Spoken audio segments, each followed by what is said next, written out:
Halo teman-teman, sekarang kami dari IKGMP kelompok 5 akan menjelaskan mengenai 3 hal. Yang pertama ada DDE, yang kedua ada BEWE, dan yang ketiga ada Trauma Index. Nah, sekarang kita akan membahas DDE terlebih dahulu. DDE merupakan singkatan dari Developmental Defect of Enamel.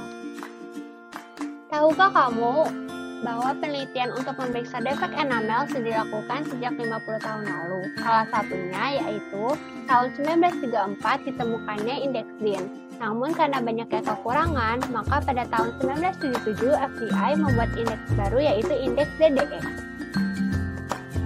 Selanjutnya, DDE memiliki definisi dan kegunaan, yaitu sebagai indeks untuk mendiagnosis 4 tipe defek. Yang pertama ada enamel, yang kedua ada number atau jumlah, yang ketiga ada demarcation atau perbatasan, dan yang keempat ada lokasi dari defek. Indeks DDE dibagi menjadi 2, ada epidemiological studies dan screening surveys. Bagaimana cara menentukan indeks DDE? Cara menentukan indeks DDE pada setiap gigi adalah dengan mengamati permukaan bungkal gigi yang diperiksa dan memberikan kode berdasarkan tabel berikut ini. DDE Index untuk studi epidemiologi menggunakan kode sebagai berikut.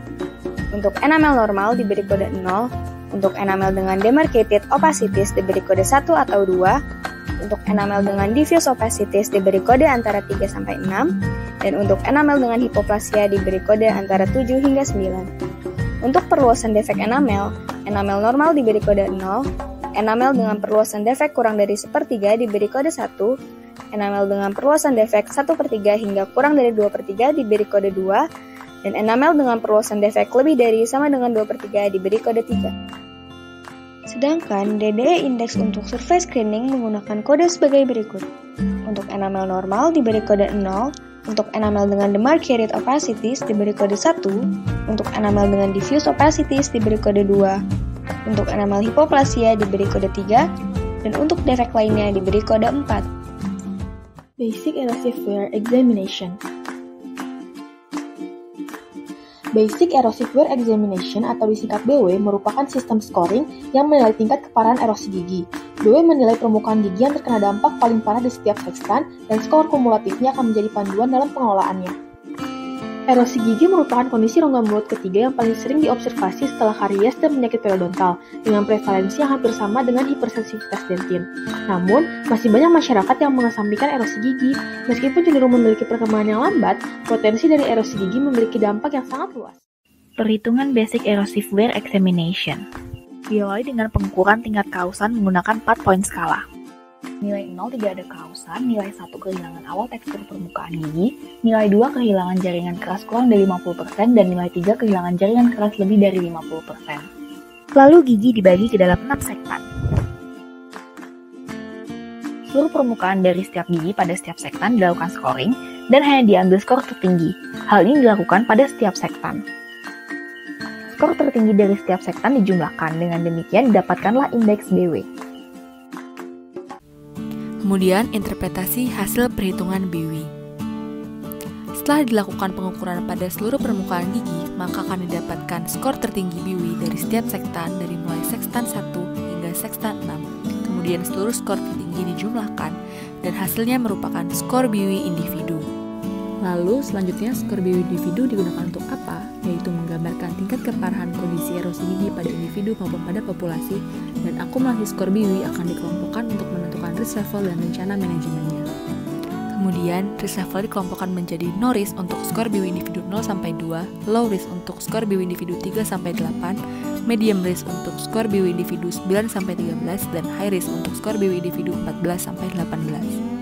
Kemudian berikut petunjuk manajemen erosi gigi berdasarkan risk levelnya yang berbeda-beda untuk setiap tingkatan resikonya, yang dapat dilihat pada tabel di samping. Selanjutnya akan dilakukan simulasi perhitungan skor BW pada intraoral pasien, dimulai dari rahang bawah yaitu pada gigi kanan bawah, selanjutnya gigi anterior, dan yang terakhir gigi kiri bawah. Setiap gigi diperiksa dan gigi yang memiliki tingkat kausan tertinggi dalam setiap sektan akan dijadikan sebagai skor BW.